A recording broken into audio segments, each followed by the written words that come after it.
welcome to Quiet Harbor, the podcast that invites you to slow down, let go, and drift into peaceful slumber. I'm your host, Noah, and I'm so glad you're here. Each week we share a new bedtime story designed to quiet your mind and nurture your imagination. All you need to do is get comfortable, close your eyes, and allow my words to guide you toward rest. Before we begin, take a moment to settle in. Feel the weight of your body supported by your mattress or chair. Notice the rhythm of your breathing and gently lengthen each exhale. There's nothing you need to do right now. This is your time to unwind.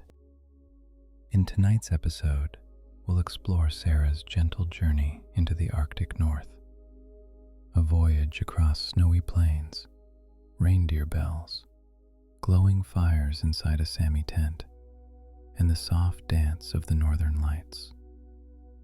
A story of friendships, ancient songs, and the slow, healing rhythm of nature. Let the imagery and gentle pace encourage your body to relax and your thoughts to slow. Thank you for joining me. Let's take a deep breath together and enjoy the story.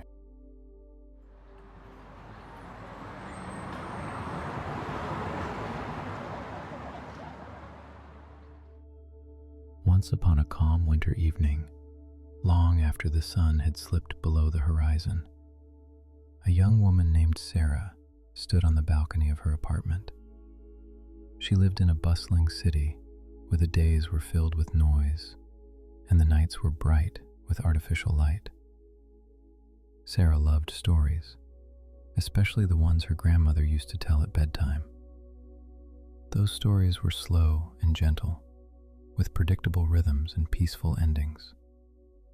When life felt overwhelming, she would close her eyes and remember the sound of her grandmother's voice, steady as the tide and soft as a lullaby.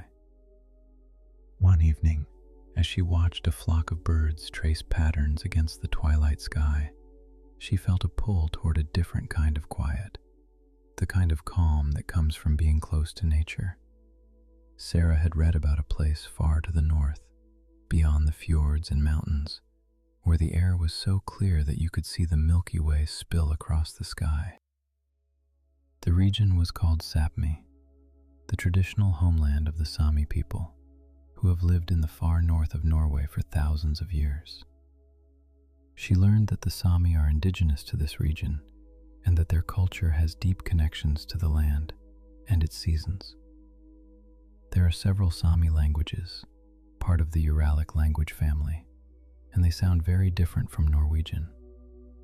Sara wanted to meet the people who still herd reindeer across the snowy plains, and who still gather around fires to sing joiks, the ancient songs that honor people, animals, and places. With a heart full of curiosity and respect, she decided to travel north. Her journey took her by train through forests and along frozen lakes. As the train wound its way toward the Arctic Circle, the scenery changed from green hills to snow-covered birch trees. Sara felt excitement and a gentle calm wash over her. The rhythm of the train was like her grandmother's voice, steady, predictable, and comforting. She repeated a little mantra to herself: slow down, breathe in, breathe out. Every time she whispered it, she felt more relaxed. By the time the train reached the small town of Alta, she was ready to step into a slower world. At the station, she was greeted by Aila, a Sami woman with kind eyes and a warm smile. Bures botin, Aila said in northern Sami, which means welcome. Sara smiled and repeated the greeting, feeling the unfamiliar sounds roll off her tongue. Aila led her outside to a wooden sled, pulled by a gentle reindeer whose breath steamed in the crisp air. They wrapped themselves in thick reindeer hides and began their journey across the snowy plain. The sled slid smoothly over the snow, and the only sounds were the soft crunch of the runners and the jingling of small bells around the reindeer's neck. The predictability of these sounds made Sara feel safe. She knew that each jingle would be followed by a glide, and then by a gentle swish, again and again. As they traveled, the sky deepened from pale blue to indigo, and stars appeared like pinpricks of light. Aila pointed out the constellation of the Great Bear and explained that people here have always looked to the sky for guidance. "We follow the seasons," Aila said, "and the reindeer follow the lichen under the snow." She told Sara about how the Sami historically made their living through hunting, fishing, and reindeer herding, moving with the herds to ensure the animals could graze on grass in summer and lichen in winter. Sara listened closely, feeling honored to be welcomed into this world. Eventually they arrived at a lavvo, a traditional Sami tent. Its conical canvas walls glowed from the fire inside. They stepped into the tent and were surrounded by warmth and the scent of spruce and smoke. On the floor were reindeer hides and woven blankets. Sara sat down on a thick hide and felt the softness beneath her fingers. The fire crackled softly, and every crackle was followed by a soft hiss as snowflakes, melting near the opening, turned to steam. Aila handed her a bowl of bidus, a traditional reindeer stew made with carrots, potatoes, and tender meat. The stew was hot and comforting. Sara savored each spoonful, noticing the way the flavors blended. With each bite, she felt herself relax even more. After dinner, Aila began to sing a joik. The melody was unlike anything Sara had heard. It flowed and looped, imitating the qualities of someone rather than telling a story with words. The joik was dedicated to the reindeer they had traveled with. The song's rhythm was gentle and repetitive, like the sound of waves on a shore. Sara closed her eyes and let the sounds wash over her. She remembered that joik is one of Europe's oldest song traditions, and in this moment, she felt time stretch back through generations. When the song ended, she noticed that her breathing had slowed. "Again," she whispered, and Aila smiled and repeated the refrain. Each repetition made the melody more familiar, more like a lullaby. The next morning, Sara joined Aila and her family as they prepared to move the herd to fresh grazing grounds. Reindeer herding is still a way of life for many Sami families, and the annual migration follows patterns set by nature. Sara learned to walk calmly alongside the animals, letting them set the pace.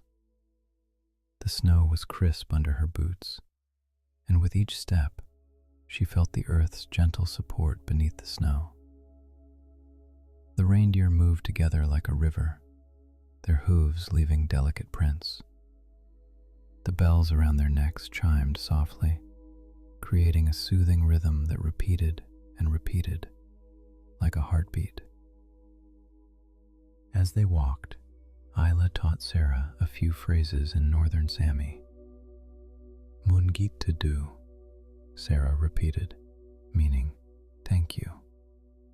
Learning the words felt like learning a rhythm. Each syllable had its place. Aila also told her about the many Sami languages and how they are unrelated to Norwegian. Sara admired the resilience it took to keep these languages alive, especially after periods when they were banned. She felt grateful to hear them spoken, and to feel the life of a language on her tongue. The repetition of new words became another soothing pattern. At midday, they stopped near a cluster of birch trees and built a small fire to warm their hands. Aila sliced thin pieces of dried fish and shared them with Sara. The air smelled of smoke and snow, and the only other sound was the gentle crunch of reindeer hooves as they pawed at the snow to find lichen. Sara noticed how the world here moved at a different pace. There were tasks to do, but each one was done with care and patience. When Aila poured coffee from a blackened kettle, she did it slowly, letting the dark liquid steam in the cold air. Sara felt herself slow down too. Each time she lifted the cup to her lips, she paused to feel the warmth on her face before taking a sip. That evening, back at the lavvo, Sara helped prepare supper. She sliced carrots and potatoes for another stew and stirred them gently in the pot. She learned that in Sami culture, nothing from the reindeer is wasted.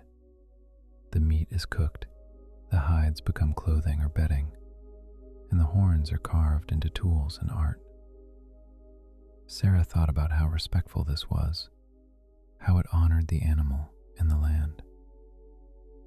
Aila told her about duji, the Sami crafts that involve embroidery, weaving, and carving.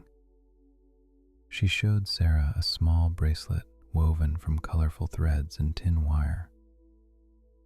"This is for you," Aila said. Sara ran her fingers over the intricate pattern, noticing the rhythm in the weave. She tied it around her wrist and felt a circle of connection. Later that night, the sky above the tent began to shimmer. Aila led Sara outside to watch the northern lights. Green and pink curtains of light danced across the sky, rippling like fabric in a gentle breeze. Sara had seen pictures before, but experiencing them in person was different. She could hear the faint whisper of the lights and feel the cold air on her cheeks. "In our stories," Aila whispered, "the lights are the spirits of the ancestors playing in the sky." They stood together in silence, watching the slow dance. The lights moved in a predictable rhythm, appearing, swirling, fading, and returning.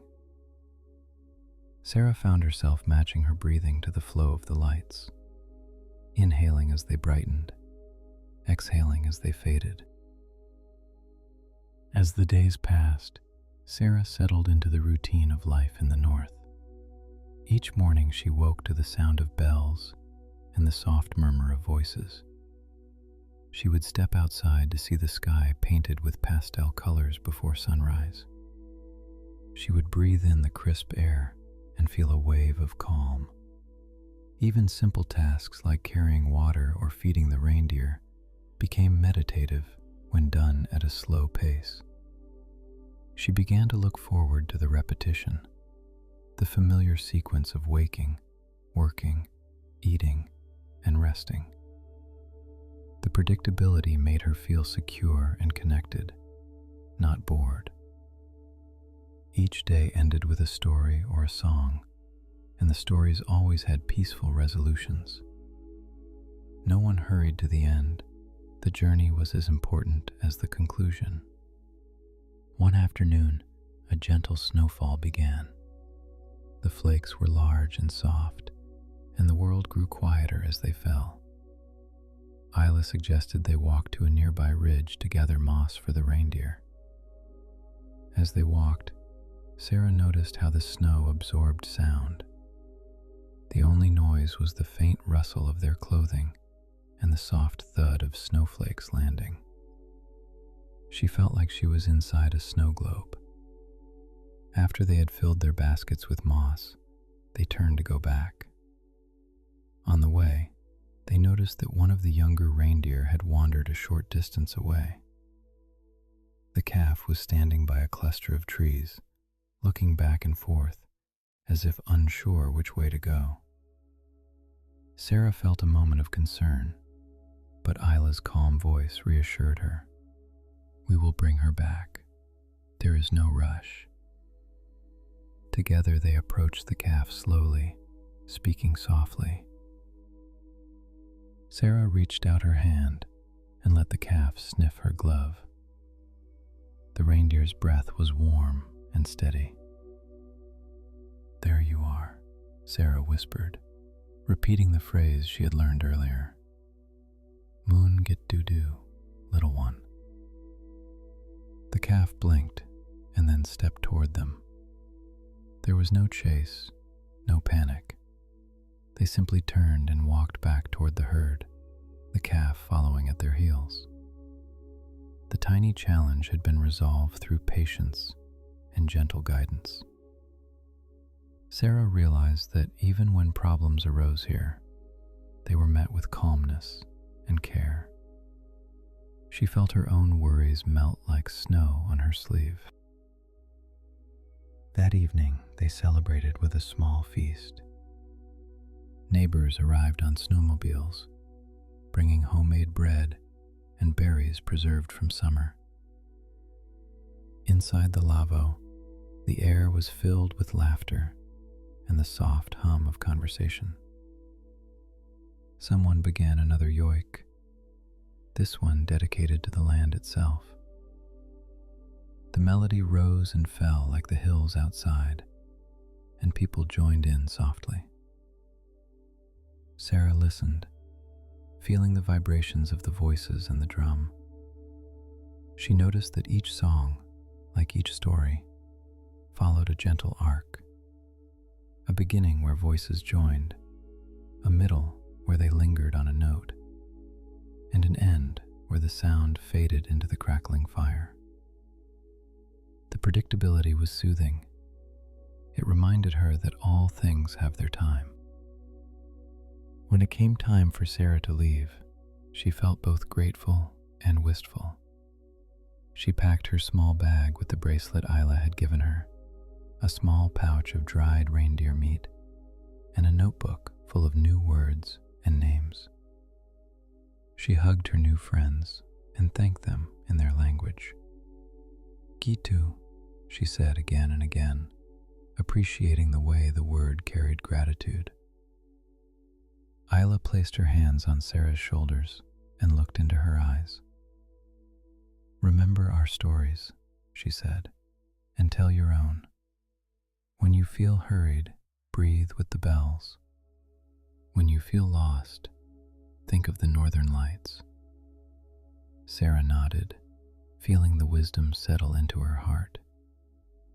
The sled ride back to the town was as smooth as the first, but this time Sara felt different. She was no longer a visitor. She carried a piece of the north within her.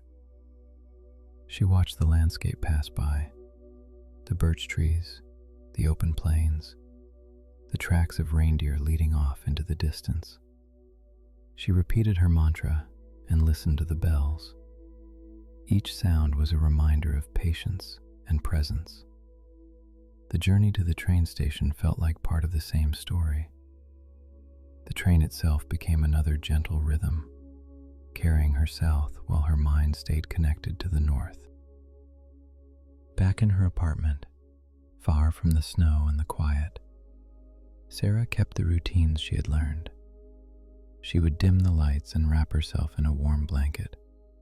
She would whisper her mantra and recall the predictable sounds of the north. She would remember the way Aila told stories with peaceful endings, and the way the joit moved like water. On nights when the city noise crept in, she would imagine the northern lights swirling overhead, inhaling as they brightened, and exhaling as they faded. In this way, she brought the calm home with her. One evening, as she lay in bed, Sara began to tell herself the story of her journey. She spoke softly, letting the words flow like a joik. She described the train ride, the reindeer bells, the taste of bidus, and the crackle of the fire. She repeated certain phrases, letting them become a lullaby. Slow down, breathe in, breathe out. Follow the rhythm of the bells. As she spoke, she felt her muscles relax. Her breathing slowed, her heart rate steadied, and her mind settled. By the time she reached the part where the northern lights danced above the lavvo, her eyes grew heavy. Her story ended not with a cliffhanger, but with a peaceful resolution, a promise that the calm she felt in the north would always be available when she needed it. Sara's journey became a story she told again and again. Each retelling reinforced the patterns and the feelings. The repetition, like the repetition in the stories of her childhood, made her feel safe. She would sometimes add new details, like the scent of pine resin or the softness of the reindeer hide, but the structure remained the same. There was always a beginning, where she set off in search of calm, a middle, where she learned from the Sami people, a gentle problem that was solved with patience, and an ending, where she returned home with a peaceful heart. In this way, the story of Sara's journey continued to soothe her, like a soft song that never ends. And now, as you listen to Sara's story, you might find your own breathing slowing and your mind settling. You might imagine the cold, crisp air of the north and the warmth of the lavvo fire. You might hear the jingle of bells and the soft echo of a joik. Let these images and sounds guide you into a calm state. Just as Sara found peace in the rhythms of the north, you too can follow gentle patterns into rest. So breathe in slowly and breathe out gently. Picture the northern lights swirling above you and know that you are safe and warm. The story, like the journey, ends with a peaceful sigh and a heart filled with gratitude. Good night.